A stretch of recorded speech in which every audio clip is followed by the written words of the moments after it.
বাজারের মধ্যে পুরুষ থেকে মহিলারা মূলত ভিড় করছেন। আল্লাহ বলছেন, ও মহিলার দ্বারা ঘরের ভিতরে থাকো। আর মহিলার বলেন, না আল্লাহ, আমার ঘরের থাকার প্রয়োজন নাই, আমার ঈদের জামা পরিধান করতে হবে, জুতা কিনতে হবে, এই জন্য করে তো আমার বাজারে যেতে হবে। আল্লাহ দিন এমন ভাবে বলছেন, যে জুতা মূলত তুমি মূলত বেপর্দা হয়ে মূলত বাজারের মধ্যে গিয়ে কিনে আনলা, জাহান্নামের ভিতরে যাওয়ার পর ওই জুতা দিয়ে আমি আল্লাহ তোমাকে আপ্যায়ন করবো। এজন্যই তো আল্লাহ থেকে গাফেল হয়ে গেছে।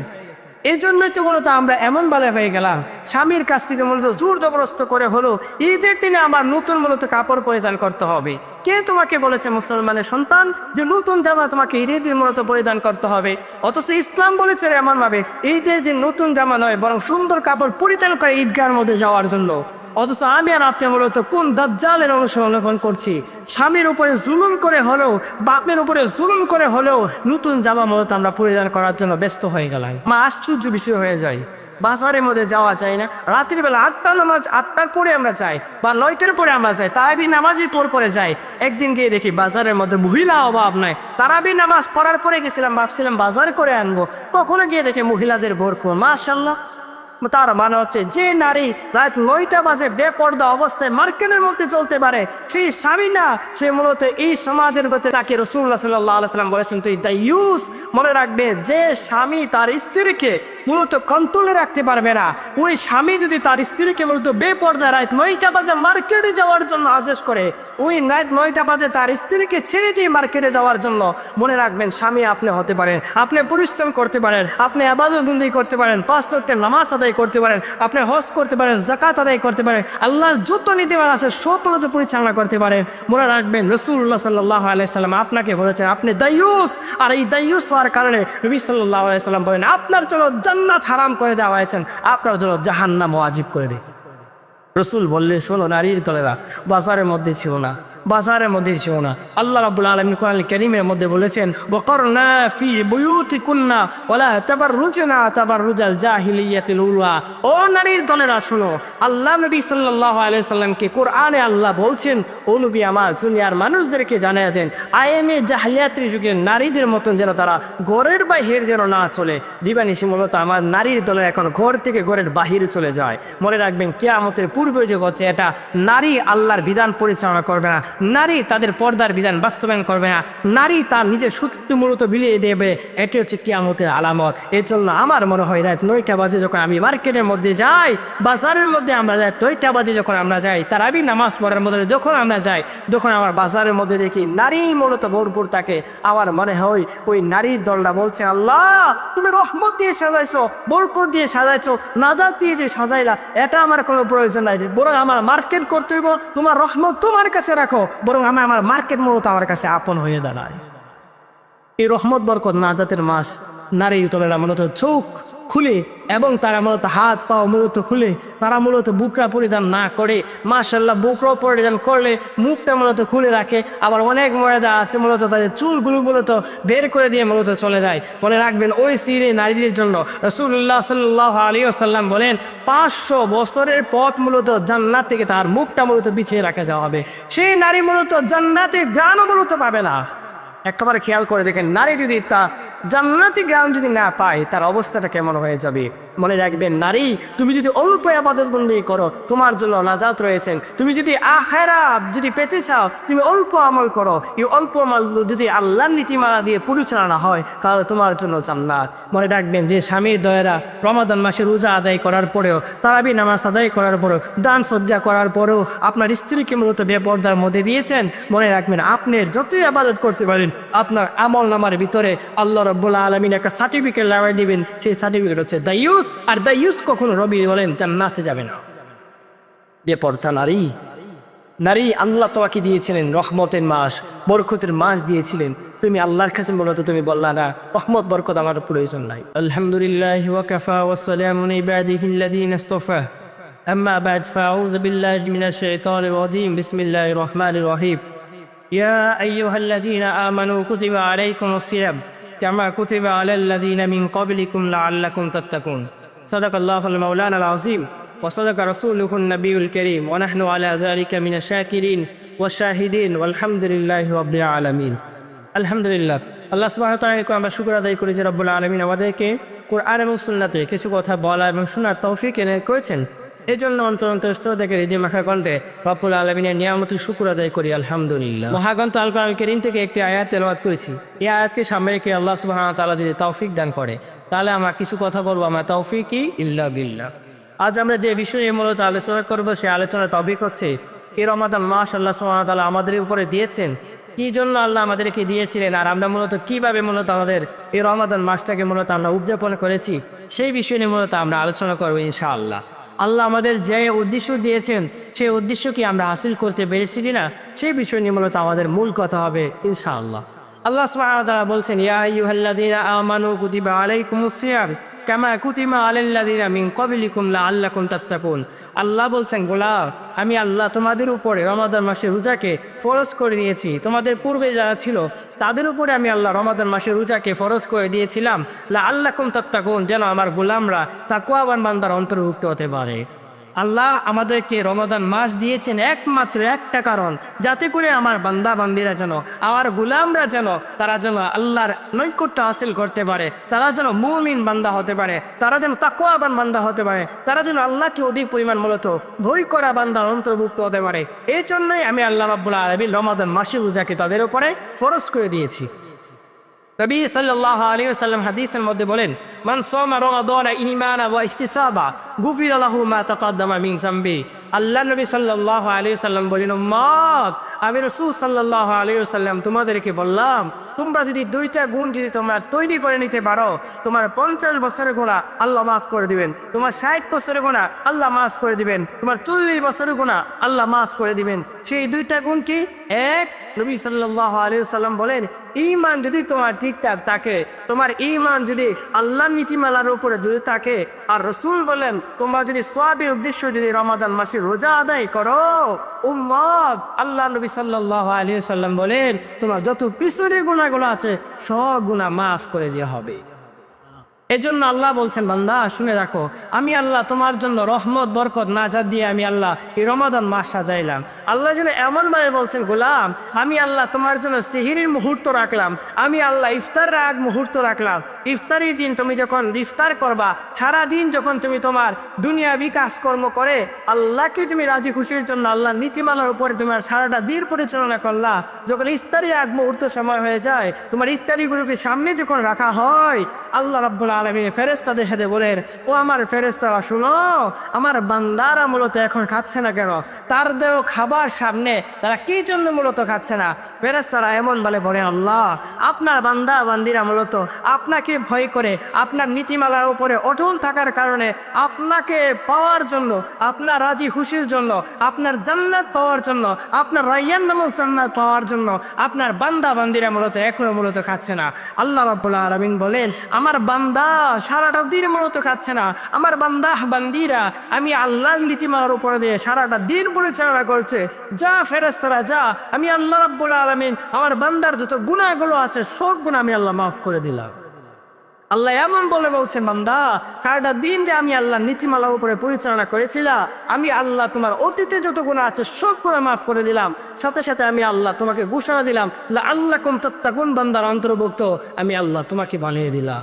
আল্লাহ যেন বলছেন, বান্দা এই রমাদান মাস আমি আল্লাহ দিয়েছি তোমাদেরকে, লাইলাতুল কদর দিয়ে আমি আল্লাহ সাজাইলাম। তুমি তো শুনেছো বনি ইসরাইল সম্প্রদায়ের লোকেরা তারা মূলত একজন আবেদ ছিল, সারাদিন জিহাদের ময়দানে সময় ইনভেস্ট করেছেন এবং সারা রাত্র দাঁড়িয়ে দাঁড়িয়ে ইবাদত করেছিল।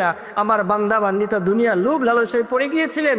এই জন্য আল্লাহ বলছেন, আলহাকুমুত তাকাসুর হাত্তা যুরতুমুল মাকাবির, দুনিয়া প্রাচুর্য তোমাকে এমন ভাবে গ্রাস করে ফেললেন, এই জন্য তুমি আল্লাহকে ভুলে গিয়েছো।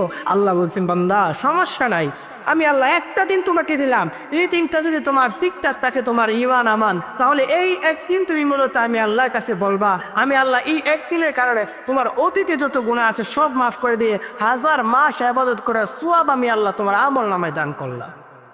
আল্লাহ আমাদের জন্য কতটা রহমত করেছেন দেখেন, মায়া করেছেন দেখেন। আল্লাহ আমাদের জন্য মাত্র একটা দিন যদি আমরা ইবাদত করতে পারি, 1000 মাস ইবাদত করার সওয়াব আল্লাহ আপনার আমল নামায় ভিতরে দিবে। আল্লাহ আমাদেরকে বলছেন, গোলাম শুনো, তোমার 60 বছরের জিন্দেগি মাত্র, 50 বছরের জিন্দেগি মাত্র, আমি আল্লাহ যে 1000 মাস দিলাম, তুমি এটাকে ছেড়ে দিলা কিভাবে? তুমি দুনিয়ার মধ্যে পেয়ে আমি আল্লাহর এই নীতিমালাকে তুমি ছেড়ে দিলা। আজকাল যদি আমরা বলি, আমার যুবক ভাইয়েরা, আমার অনেক যুবতী বোনেরা, আমার মা বোনেরা অনেকে মূলত আছে আছে, আল্লাহ রহমত দিয়ে যে আমাদের জন্য রাত দিয়েছেন, আমরা মূলত বলছি আল্লাহ তোমার রহমতের প্রয়োজন নাই, আমার মার্কেট করা আমার সবচেয়ে মূলত প্রয়োজন হয়ে যায়।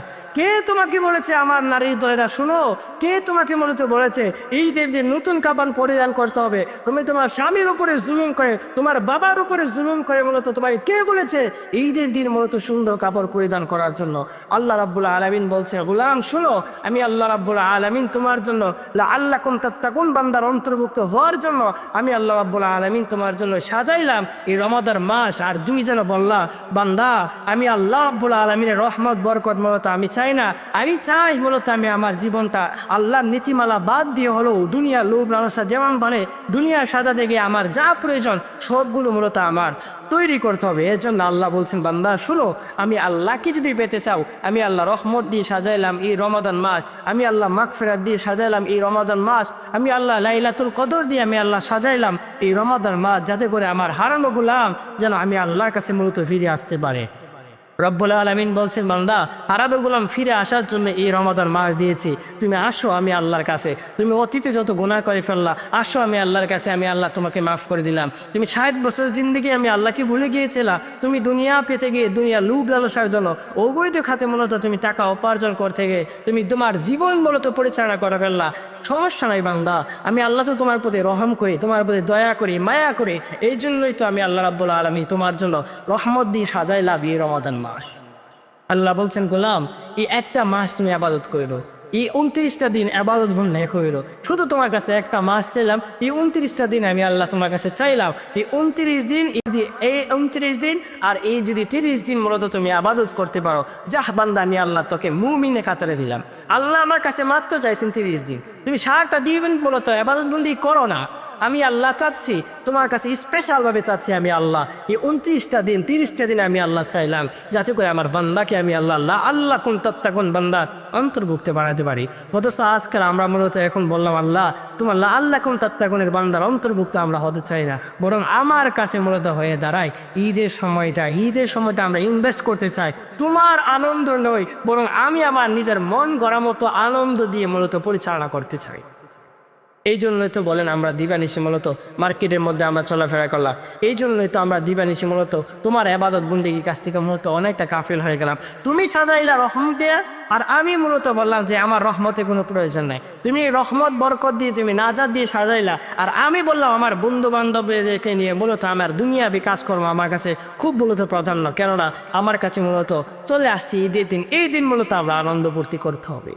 তো ঈদের দিন মূলত কি করতেন সাহাবায়ে কেরামদেরকে একটাবার আপনার খেয়াল করে দেখেন। রাসূলুল্লাহ সাল্লাল্লাহু আলাইহি ওয়াসাল্লামের সাহাবী আমিরুল মুমিনিন ওমর ইবনে খাত্তাব রাদিয়াল্লাহু তাআলা আনহু ঈদের দিন ঈদের নামাজ পড়ে এসে মূলত সরাসরি তার ঘরের ভিতরে এসে তিনি মূলত দরজা লাগিয়ে তিনি কান্নাকাটি করতে শুরু করলেন। সাহাবায়ে কেরামদেরকে বললেন ও আমার সাহাবীরা শোনো, এই দিন মূলত আল্লাহ রাব্বুল আলামিন দিয়েছেন একমাত্র মুমিনদের জন্য, যারা ইবাদত বন্দি করেছে তাদের জন্য। আল্লাহ যেন এমন বলে বলছেন বান্দা তুমি যে এই 29 দিন বা 30 দিন যে ইবাদত বন্দি করেছো এই জন্য আমি আল্লাহ তোমাকে একটা উপহার দেওয়ার জন্য, তুমি যে আল্লাহর 30 দিন যে আল্লাহর নীতিমালার উপর পরিচালনা হয়েছিল এই জন্য একটা তোমার প্রতিফলনের জন্য আমি আল্লাহ ঈদের দিন দিলাম। আর ঈদের দিন থেকে যখন তুমি ঈদের নামাজ পড়ে যখন বাড়িতে ফিরে আসবা আমি আল্লাহ তোমার ঘোষণা দিলাম বান্দা যা তো গুনাহ মাফ করার জন্য ঈদ সাজাইলা। তো এই ঈদের দিন মূলত আল্লাহ আমাদেরকে দিয়েছে, অথচ আমরা কি ঈদের দিন মূলত আমরা কী বলে মূলত ইনভেস্ট করে একবার খেয়াল করি। এলাকার ভিতরে যে দেখবেন ছোটো ছোটো বাচ্চারা আছে, মাশাআল্লাহ অনেক যুবক ভাইয়েরা আছেন, তারাও মূলত এখন দেখবেন একটা ডেক্সিপ মূলত বাজাবে, একটা পিকআপ নেবে এবং মূলত তারা গান বাজনা মূলত করবে। তাহলে বোঝা যাচ্ছে যে ঈদ আপনার জন্য মূলত এসেছিলেন আপনাকে আল্লাহ প্রতিফলন দেওয়ার জন্য, আপনার আল্লাহর বিপরীত দিয়ে মূলত আপনার ঈদ পরিচালনা করলেন। মনে রাখলেন আপনার এই রমাদান মাসে যতই আপনি আল্লাহ জিকির করলেন আল্লাহ আপনার জিকির কবুল করছে না। আপনি বলছেন রমাদান মাসে আমি আল্লাহকে পাওয়ার জন্য রোজা আদায় করলাম, আল্লাহ বলছেন না, এই ঈদের দিনে তো বোঝা যাচ্ছে মাত্র একটা দিন যাওয়ার আগে মুহূর্ত বোঝা যাচ্ছে বান্দা তুমি যে দুনিয়ার মধ্যে পড়ে গেলা, আল্লাহর নীতিমালার বিপরীত দিয়ে তুমি চলে গেলা। এই জন্যই তো আমি আল্লাহ রাব্বুল আলামিন তোমার জন্য আমি আল্লাহর একটা দিন মূলত তুমি নিজেকে কন্ট্রোল করে রাখতে পারলা, নিজেকে মূলত হেফাজতে রাখতে পারলা না বান্দা, তুমি আবার মূলত দুনিয়ার মধ্যে ফাঁসা কাজের মধ্যে লিপ্ত হয়ে গেলা। এই জন্য আল্লাহ বলছেন গোলাম আমি আল্লাহ রহমত দিয়ে সাজাইলাম যাতে করে আমি আল্লাহ তোমাকে মুমিন বানাতে পারি। আর আমরা এখন মুমিন থেকে অনেকটা গাফিল হয়ে গেলাম। ঈদের দিন আমরা গান বাজনার মধ্যে লিপ্ত থাকি, ঈদের দিন আমরা মূলত দুনিয়াবি কাজকর্মের মধ্যে লিপ্ত থাকি। ঈদের দিনটা মূলত ছিল উমর রাদিয়াল্লাহু তাআলা আনহু বলেন, আজকে আমার খুশির দিন নয়, বরং আজকে আমার দুঃখের দিন। কারণ আল্লাহ আমাকে এই 30 দিন বা 29 দিন আমি কি ইবাদত আল্লাহ কবুল করছে কিনা, এই জন্যই আজকে আমার দিনটা দিয়েছেন, এই জন্য আমি আজকে মূলত কান্নাকাটি করি। অথচ একটাবার খেয়াল করে দেখেন, আপনার এই ঈদের দিন মূলত দিয়েছিলেন, সাহাবা একদম কান্নাকাটি করেছিলেন, আর আমরা মূলত এখন কান্নাকাটি থেকে অনেকটা গাফিল হয়ে গেলাম। আজ আমরা মূলত আমাদের দুনিয়াবি কাজকর্ম মূলত রিক্ত হয়ে গেলাম। আজ আমরা ঈদে রহমত বরকত নাজাতের মাস চলে যাচ্ছে, আমরা যে মুমিন হওয়ার উচিত ছিল আমরা এটা থেকে অনেকটা গাফিল হয়ে গেলাম। আজ আমরা মূলত এখন দুনিয়ার মধ্যে মূলত আমরা লিপ্ত হয়ে গেলাম। এই দুনিয়া পেতে গিয়ে মূলত আমরা আখিরাত মূলত হারিয়ে ফেললাম। রব্বুল আলামিন বলছেন, গোলাম শোনো, আমি আল্লাহ রব্বুল আলামিন তোমাকে সাজিয়েছি তুমি আল্লাহর মুমিন বান্দা হওয়ার জন্য, আর তুমি মূলত আমি আল্লাহকে ভুলে গেলা। আমি আল্লাহকে তো ভুলে গেলে তো তোমার জন্য আমি আল্লাহ জান্নাত রাখি নাই। কেননা রাসূলুল্লাহ সাল্লাল্লাহু আলাইহি ওয়াসাল্লাম হাদিসের মধ্যে স্পষ্ট ভাষায় বলেন, যারা মূলত এই 29 দিন 30 দিন মূলত রমাদান মাসের রোজা আদায় করবে, আল্লাহ রাব্বুল আলামিন তাদের জন্য স্পেশালভাবে ঘোষণা করলে।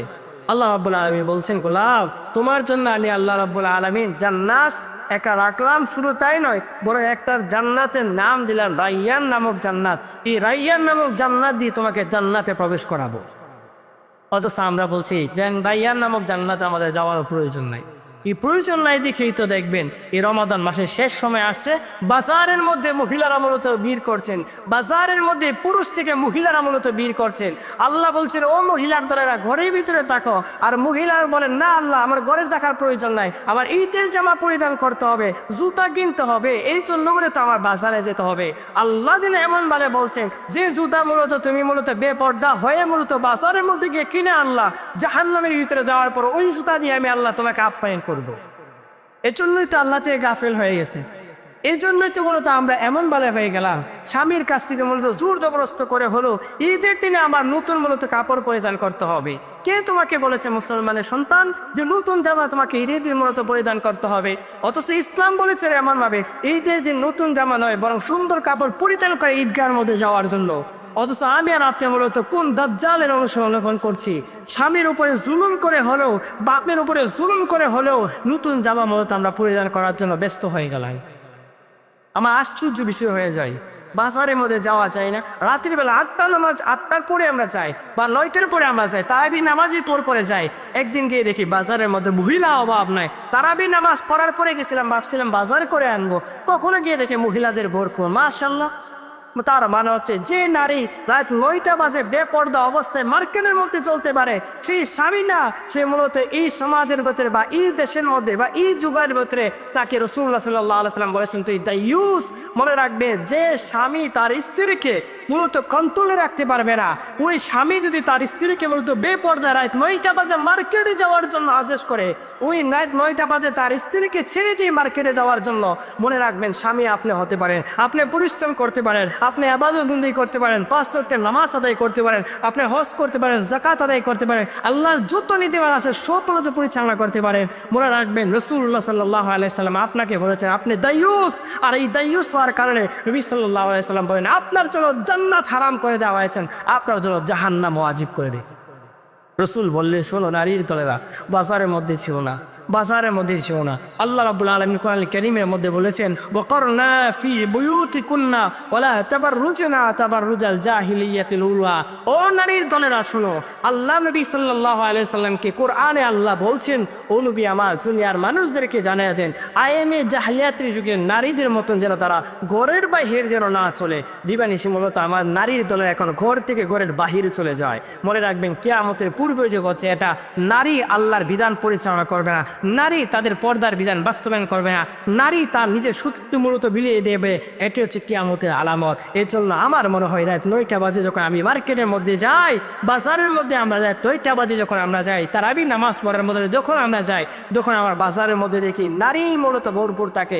আমার মনে হয় ওই নারীর দলটা বলছে আল্লাহ তুমি রহমত দিয়ে সাজাইছো, বরকত দিয়ে সাজাইছো, নাজাত দিয়ে যে সাজাইলা, এটা আমার কোনো প্রয়োজন নাই, বরং আমার মার্কেট করতে হইব, তোমার রহমত তোমার কাছে রাখো, বরং আমার মার্কেট মূলত আমার কাছে আপন হয়ে দাঁড়ায়। এই রহমত বরকত নাজাতের মাস নারী তলেরা মূলত চোখ খুলে এবং তারা মূলত হাত পাও মূলত খুলে তারা মূলত বুকরা পরিধান না করে, মাশাআল্লাহ বুকরা পরিধান করলে মুখটা মূলত খুলে রাখে। আবার অনেক মহিলা আছে মূলত তাদের চুলগুলো মূলত বের করে দিয়ে মূলত চলে যায়। মনে রাখবেন ওই সিঁড়ি নারীদের জন্য রাসূলুল্লাহ সাল্লাল্লাহু আলাইহি ওয়াসাল্লাম বলেন 500 বছরের পথ মূলত জান্নাত থেকে তার মুখটা মূলত বিছিয়ে রাখা যাওয়া হবে। সেই নারী মূলত জান্নাতে গানও মূলত পাবে না। একেবারে খেয়াল করে দেখেন, নারী যদি তা জান্নাতি গ্রাম যদি না পায় তার অবস্থাটা কেমন হয়ে যাবে।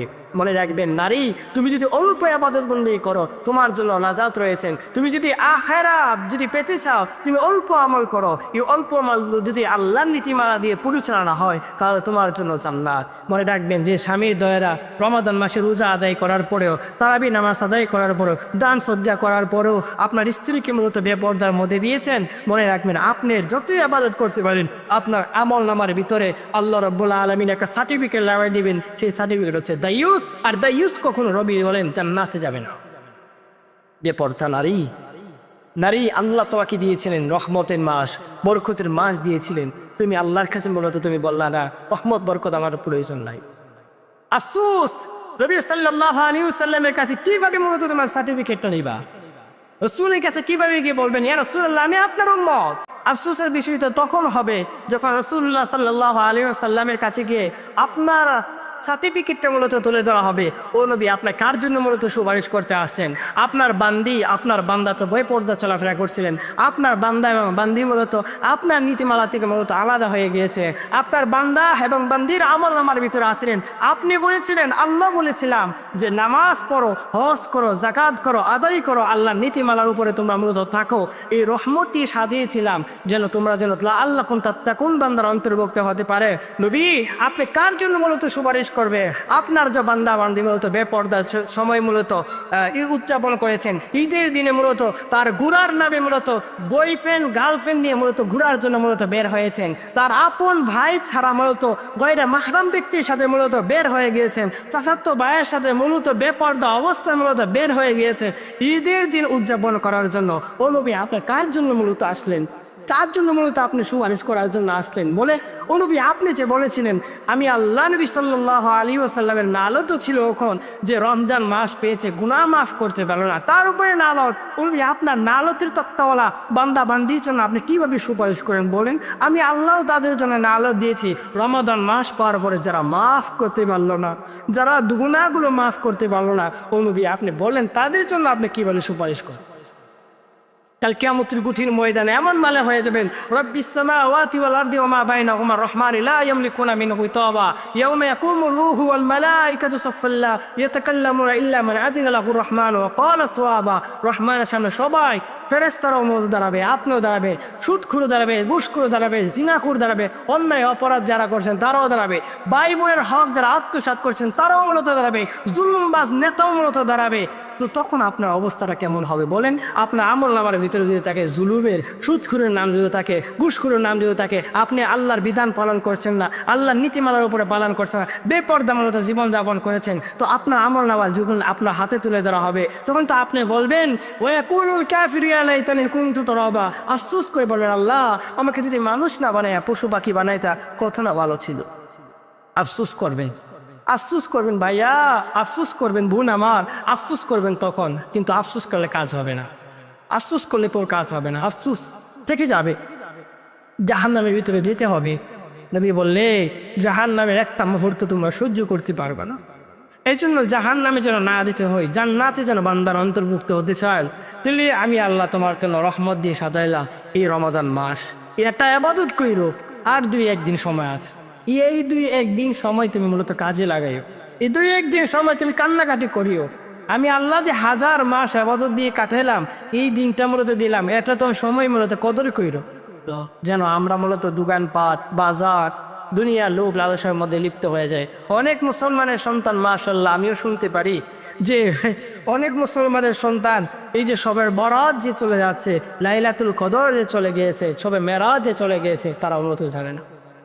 আরে গতকাল 27 তারিখে কথাই বলি, আমরা একজন মানুষকে বললাম যে চলেন না আমরা মূলত একটি কবর জিয়ারত করে আসি, সে বললেন যে আজকে কেউ মূলত যাবে, সব বরাত তো নয়, বরং লাইলাতুল কদর তো মূলত আরেক দিন, আগামীকাল হবে, মানে আজকের দিন মূলত হবে। সে মূলত জানে না যে আগের দিন মূলত রাত্রে মূলত হয় পড়ে ছাড়া না, অত সে মূলত বলেন যে আগামীকালকে মূলত যাবো না, 27 রাত্র আগামীকাল।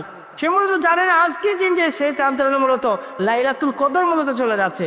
সে তখন বলার পরে যখন বললাম তখন গুসুল করে মাশাআল্লাহ যুবক নামাজ পড়ার জন্য প্রস্তুত হলে তারা একেবারে খেয়াল করে মুসলমান দাবি করেন। আমরা 95% মুসলমান দাবি করি, অথচ কেমন মুসলমান? সবে বরাত চলে যাচ্ছেন, লাইলাতুল কদর যে আমাদের কাছ থেকে চলে গেলেন, সবে মেরাজ যে আমাদের কাছ থেকে চলে গেলেন, রহমতের মাস যে আমাদের কাছ থেকে চলে গেলেন, এটা নিয়ে তা আমরা একটু ফিকির করি না। জীবনে সে আমরা যাই কিছু বলি না কেন, আমার দুনিয়ায় লাগবে, দুনিয়া লাগবে। মনে রাখবেন, হাসলেও তুমি মৃত্যুবরণ করতে হবে, কাঁদলেও তুমি মৃত্যুবরণ করতে হবে। অট্টালিকা টাকা পয়সা যদি থাকে তবু তুমি মৃত্যুবরণ করতে হবে। আল্লাহ ফাইনাল ভাবে বলছেন, কুল্লু নাফসিন যায়িকাতুল মাউত। গোলাম রে, তোর জন্য আমি আল্লাহ মৌত রাখলাম। এই মৌত তোর কাছে মূলত আসবে। এই মৌতের দর্শী আসার আগেই এই রমাদান মাসটাকে কাজে লাগান।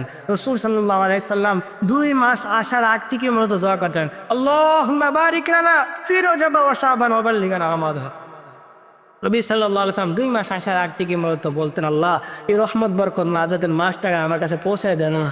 রাসূল 2 মাস আগে থেকে মূলত প্রস্তুতি নিতেন। রাসূল সাল্লাল্লাহু আলাইহি সাল্লাম কোমরে বেঁধে মূলত নামাজ আদায় করতেন।